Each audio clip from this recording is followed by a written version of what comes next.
I'll bet you didn't know that Poland has the world's oldest democracy dating back, between 600 and 900 years ago, depending upon how you look at it. But anyway, when we look at Poland and its history as a democracy and everything that's happened to it, trying to survive as a democracy and how it grew as a democracy, actually how it started as a democracy, we're going to understand the elite's view of a democracy that we're seeing today unfold and trying to be forced upon us, and the idea of the normal person and a government that needs to be a republic.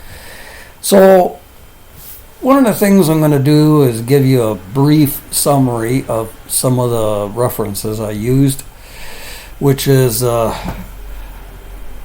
Koslowski, a very prominent philosopher back in the 1500s up to the early 1600s. He introduced a lot of ideas from a couple of other philosophers that described what a republic should be. And he was influential back in those days, tried to change things, but he didn't get very far.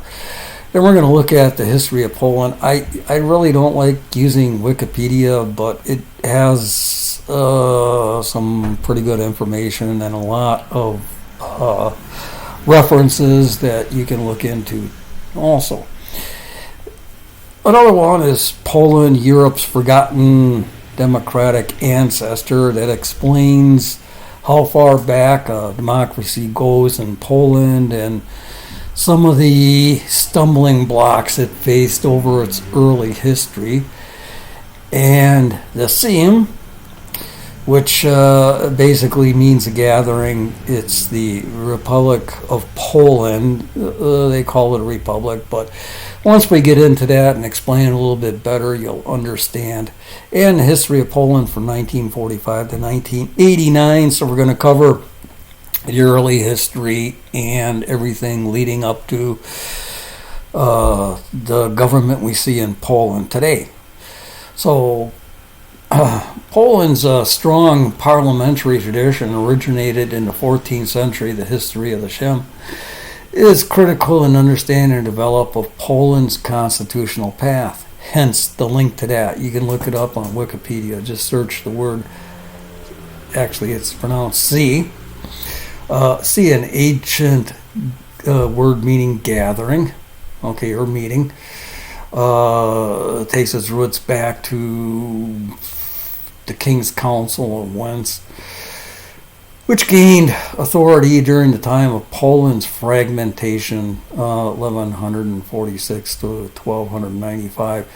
The 1180 C in Lex Ska, known as the first Polish parliament, was the most notable in that it established laws concentrating constraining the power of the ruler.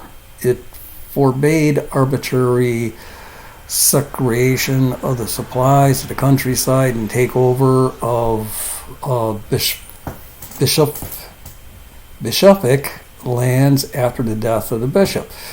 These early sees only convened at the king's request. You see, the early meetings, or the early government of Poland that was known as democracy, was kind of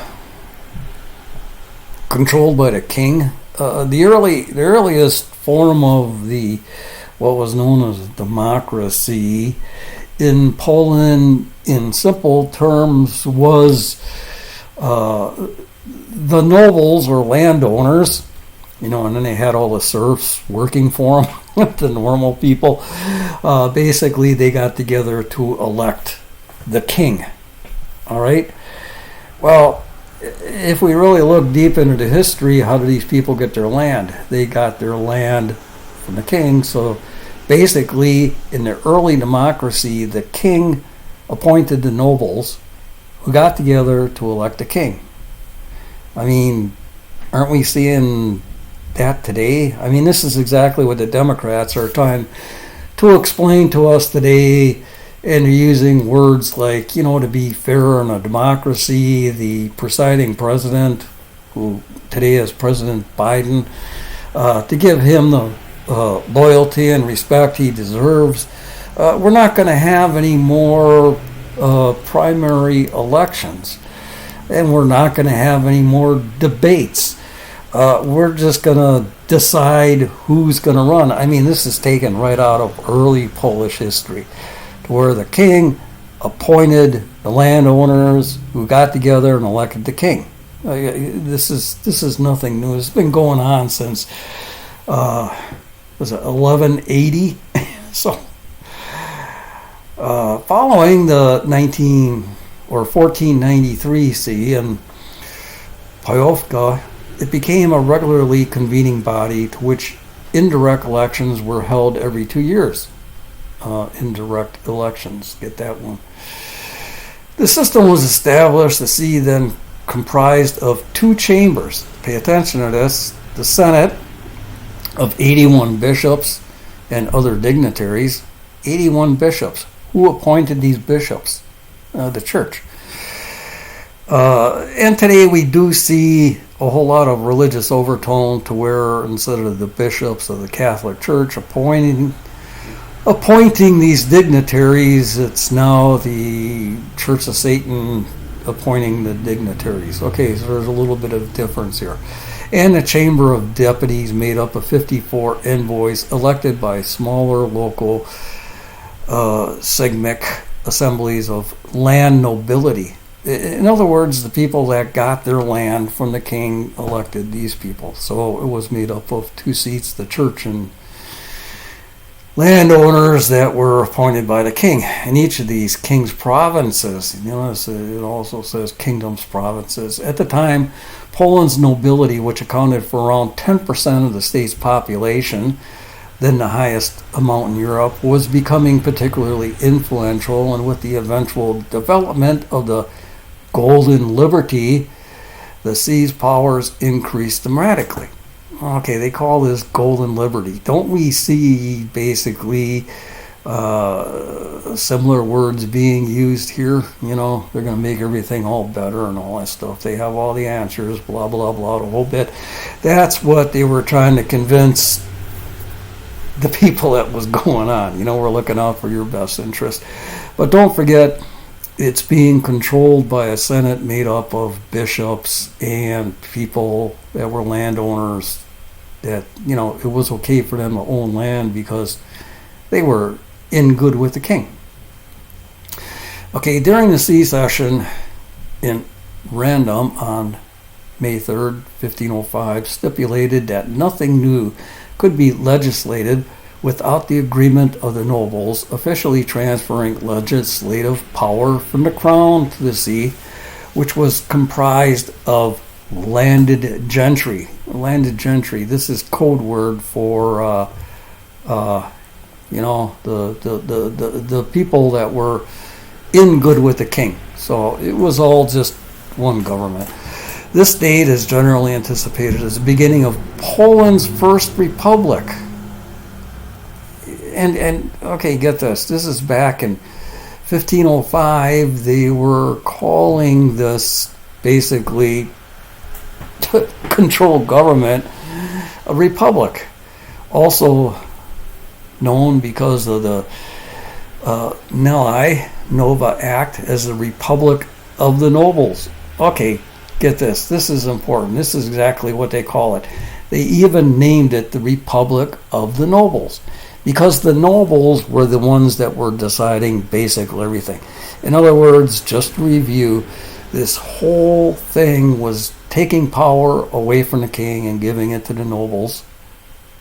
Isn't that just about what we're seeing today, where senile Biden is giving power over to the woke company owners? And you can see what they're doing with that. I mean, right now you probably got a dozen examples of woke failures with banks, beer, and everything else in between, just failing because they really don't know what the hell they're doing. But we're going to see light at the end of the tunnel when we recap Poland's history on breaking away from communism. Another Polish innovation was a parliamentary procedure called Liborium Veto, which allowed NEC deputy, in most cases bribed by magistrates or foreign powers, to nullify all of the legislation acted by the seat. Don't we see that today? I mean, it's like, we call this veto power, or in most cases what we're actually seeing is the president using his authority to enact, come on, what's that word for it? Executive power. Okay? Due to that fact, many Polish philosophers, intellectuals, and politicians sense the danger of this dangerous political development to the future of the Commonwealth. One of the most prominent was Goszlewski. Okay, Goszlewski, born 1530, lived through 1607, studied at Krakow, received his degree and everything else, portrays the idea that statesmen who is well versed in humanity, economy, politics, and law. Goszlewski's influential essay on the art of ruling placed the Senate as an agent of balance, mediating between the crown's absolute tendencies and the noble class's attempts to acquire more power. It was also debated the issue of citizens' rights vis-a-vis the policies of a just and responsible government. In other words, there were people back in the early 1600s that were actually writing papers and books on what a republic should be. So the thought of a republic, you can go back to Plato's Republic, whatever. There's a whole bunch of philosophers that wrote books about how a government should treat its people, and more importantly, how people should be involved in a government. And we're going to see when that happening, when we take a look at the history of how Poland broke away from the Soviet bloc. While its political system matured as a unique, noble democracy with an elective monarchy. Okay, this is the democracy coming up again. This is what the left is trying to push upon us. A noble democracy. You notice they use the word noble quite often these days. They got this from someplace. In the Polish history, the history of Poland, when the nobles elected the king, I mean, it's like, this is exactly where they're getting their ideas and their concepts from. The existence of the Commonwealth ended in 1795 after a series of invasions and partitions of Polish territory carried out by the Russian Empire on the east and Kingdom of Prussia in the west and the Habsburg monarchy in the south. From 1795 to 1918, it's 123 years, no truly independent Polish state existed. Okay, in other words, the Poles were slaves to these invading armies. They lived in slavery. So if you look back at the history, we were looking at 1105 or something like that, 1150. It's they basically were living under, pick 1146. They were living under the rule of the nobles, which, okay, we got a democracy and nobles elect a king. And, things didn't really get that much better, but then they lost their independence to a handful of countries that basically enslaved them even more. I hear all this stuff about reparations and everything else. Let's take a real look at world history. And I gotta say this because I'm really sick and tired of seeing this reparations stuff to where a handful of communists are saying their ancestors were enslaved, so they should get $200 million. Well, who's going to give money to these people from Poland? And the story in Poland is not much different than, pick any Asian country, even China now. I mean, come on, China's using slave labor. And you look at the United States now, there's 1.8 million immigrants, and what is it? How many of them are they're finding out that there's child labor, slave labor used in the canning factories. Oh, who owns the canning factories? Oh, members of the World Economic Forum.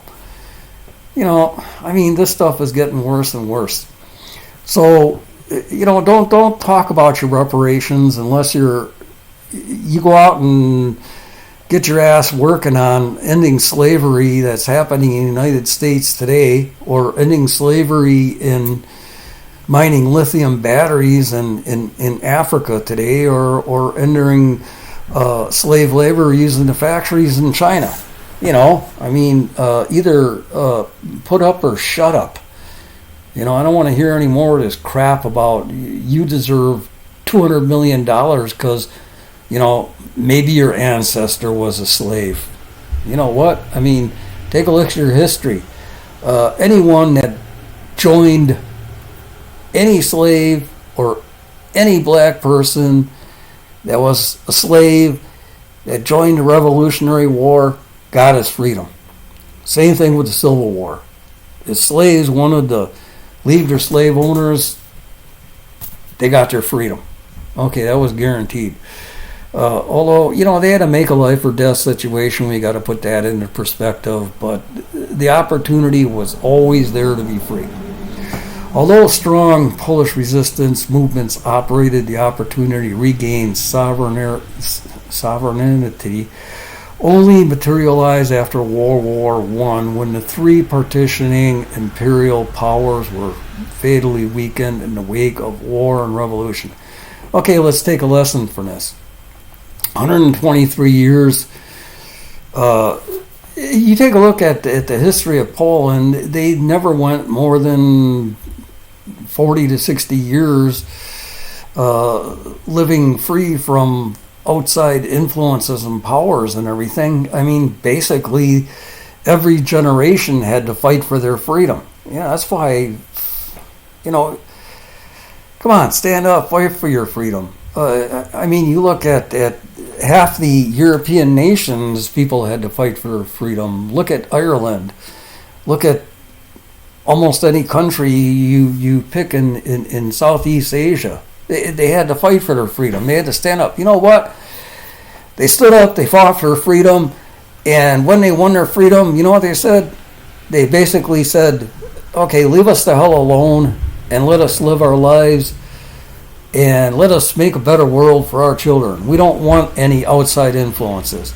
They put on their man pants and lived a life that they had in their head. Okay, that was back when we were looking at Golinsky and his notes in his book on a republic that serves the people. Okay, the Second Polish Republic was established in 1918 and existed as an independent state until 1939. Whoa, look at this, man. A whole 21 years of freedom where Poles could live the way they wanted. When Nazi Germany and the Soviet Union, don't forget it was Nazi Germany and the Soviet Union. And if you look at your history, Germany invaded Poland, and basically the Poles were kicking their butts, even though they had that big mechanized army. The Poles were not charging them on horses, but the Poles were using a lot of, I don't know if it's technicalized, but hey, they dug ditches, they built berms, they made cannons out of just about everything. And I seen a film of taking truck leaf springs and building catapults to launch shells and Molotov cocktails and everything else. They fought like hell, basically started beating the crap out of the Nazis, and then Hitler signed a truce with the Soviet Union, and the Soviet Union invaded Poland on the other side, so basically split the Polish forces. That was the end of Poland. Okay, marking the end of the beginning of World War II. Millions of Polish citizens of different faiths or ideals perished in the course of the Nazi occupation of Poland between 1939 and 1945. You notice it says different faiths or identities. It just wasn't the Jews. My dad told me that when between Germany and the Soviet Union, our entire family was wiped out of Poland. Every single relative. They were police, they were firemen, they were teachers. Some of them were involved in government. Basically, the Nazis went in, the communists went in, and they took every educated person from a teacher on down, even the students, they killed them. You know why? Because Germany needed Poland's industrial services to build their war machine. They didn't need anybody educated because it was already there. They had their own favorite Nazis. Of course, they took out a couple of the important Polish industrialists and a couple of the Polish scientists that they really needed to keep things rolling, and basically threaten their families, threaten their lives to get them to do what they wanted. Okay, it was planned through genocide and extermination. Okay, get this, woke community. This is exactly what socialists and communists do.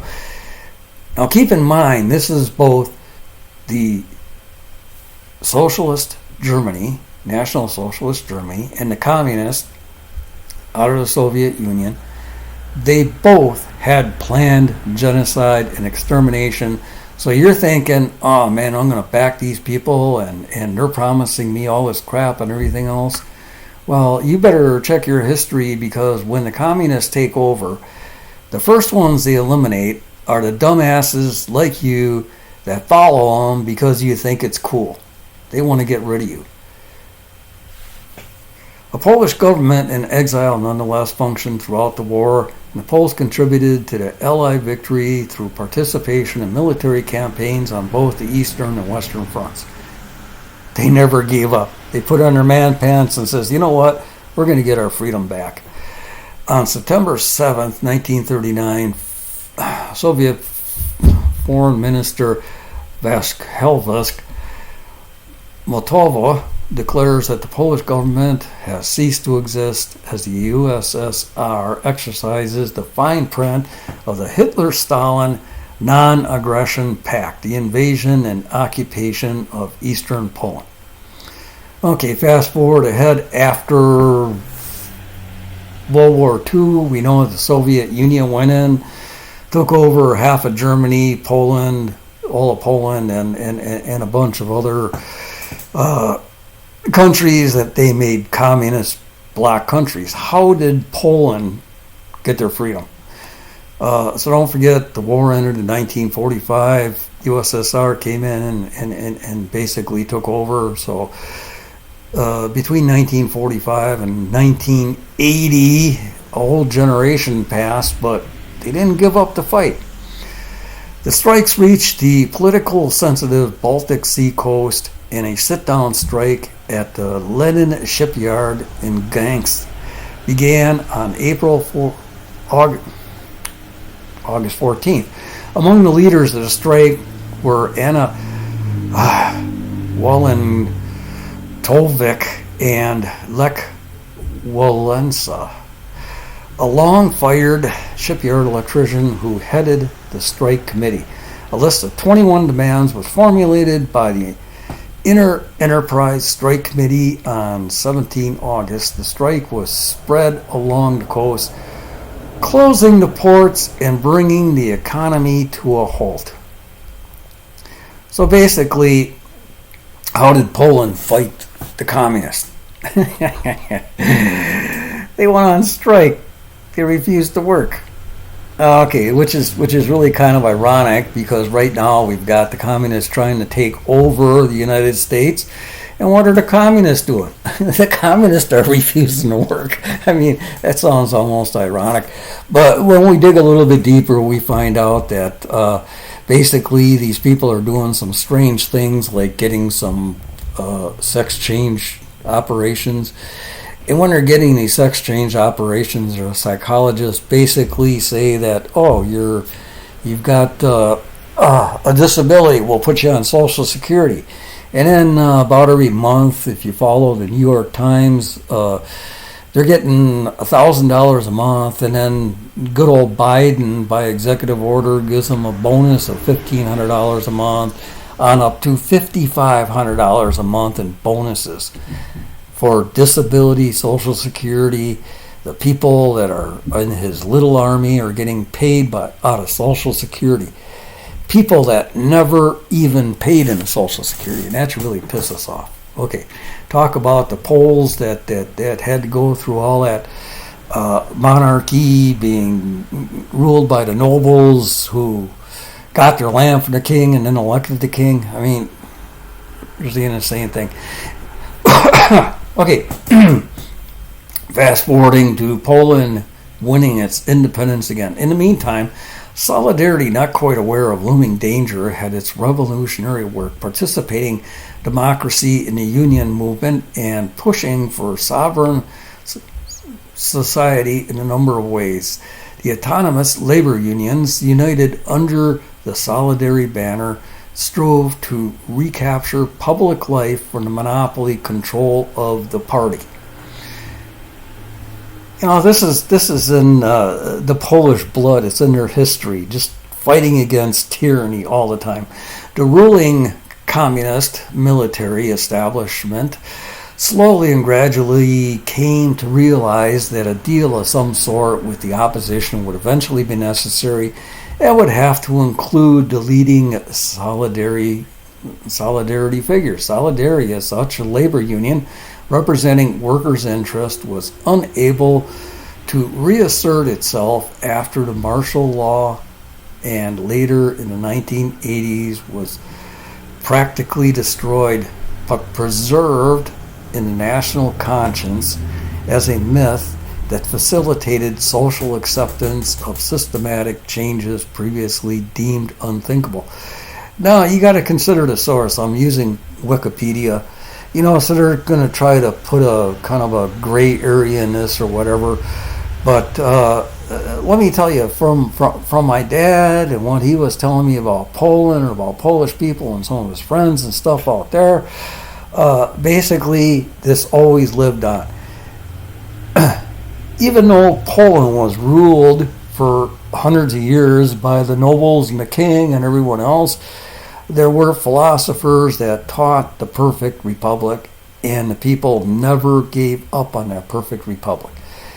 And that is what Walesa and the others were fighting for, with the labor unions and all that stuff. Okay, by 4 April 1989, numerous reforms and freedoms for the opposition were agreed. Solidarity, now in existence as a Solidarity Citizens Committee, was to be legalized again as a trade union and allowed to participate in semi-free elections.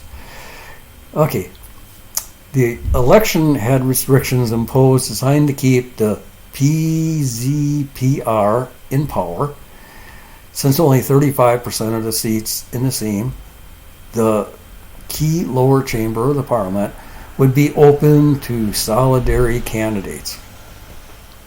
Okay, so they're going to keep a 2/3 majority, and we're only going to give you 1/3, basically. Okay? The roundtable deal basically allowed the PZPR to remain in power regardless of the election results, and the party's reshuffled leadership continued to rule. I mean, basically, aren't we getting hints of this happening right now? I mean, come on, the Democrats are only going to run Biden. They're not even going to have a primary election with the Democrats. They do not want to see Kennedy debate Biden. They don't even want to see Fetterman debate Biden. Okay. And they certainly don't want to see Kennedy win the primary and throw Biden out of any possibility of being reelected. Kennedy's going to change things. Kennedy's going to do like his grandfather did and start getting rid of all this corrupt government stuff. So we're seeing the same thing that happened in what was Soviet Poland. Yeah, we'll give you a little bit of power, but they're trying to take over that majority of power. The historically communist Polish United Workers' Party dissolved itself in 1990 and transformed into a social democracy for the Republic of Poland. The German-Polish border treaty, signed in November 1990, resolved the sensitive for Prime Minister wish I was better at these names.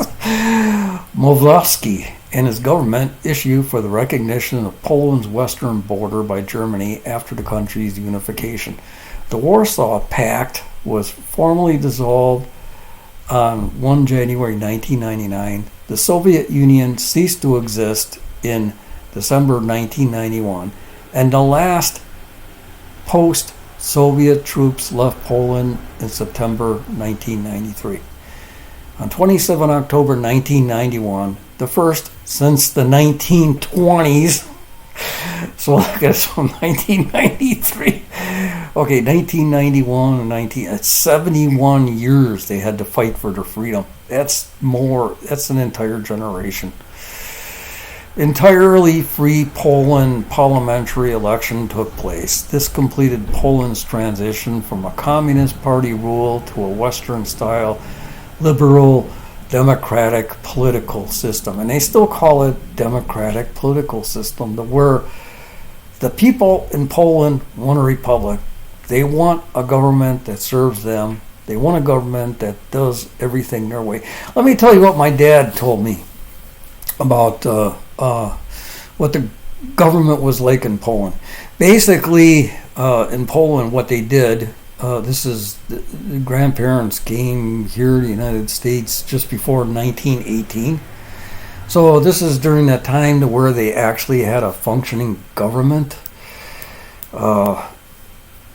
Basically, the government was pretty simple. They had a centralized government that looked over. The only thing the centralized government was supposed to look over is, the welfare of the king and the military.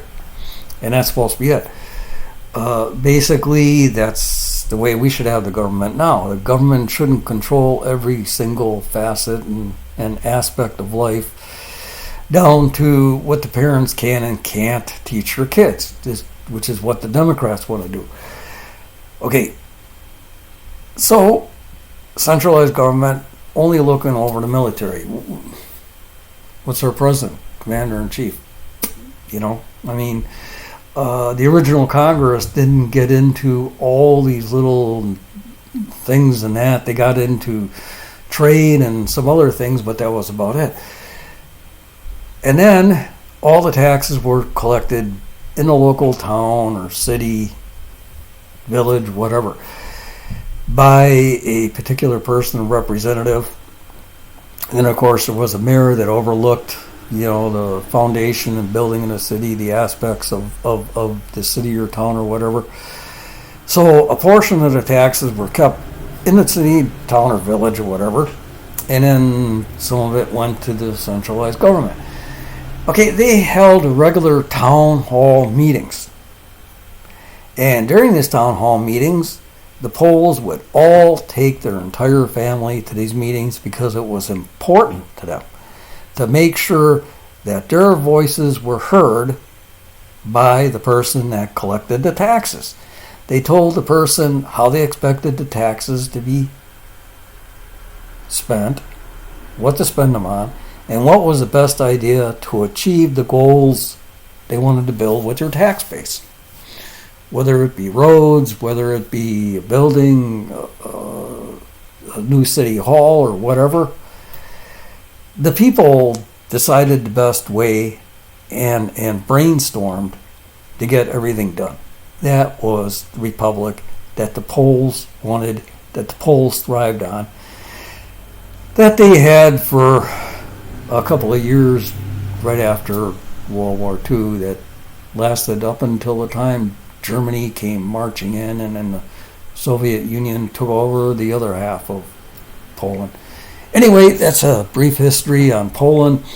So now we know that the left is getting their idea of a democracy, or what do they call it? The regional leaders republic.